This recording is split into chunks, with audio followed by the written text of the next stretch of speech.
Hello everybody, and today I'm going to be unboxing a yo-yo. So it's a professional responsive yo-yo.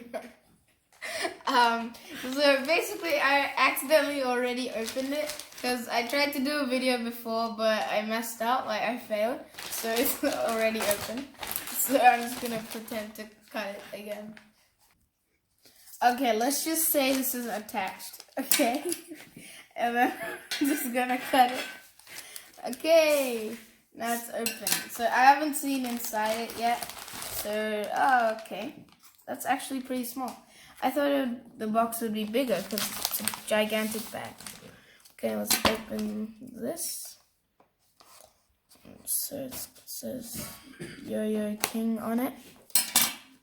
And if I open it... Okay, wow, that's really hard to open. Oh no, I ripped it. Okay. Whoa, it looks like that. Okay, and on this side is kind of like a spiral thing. Yeah, and there's the string. Yeah, that's pretty much it. This looks pretty cool.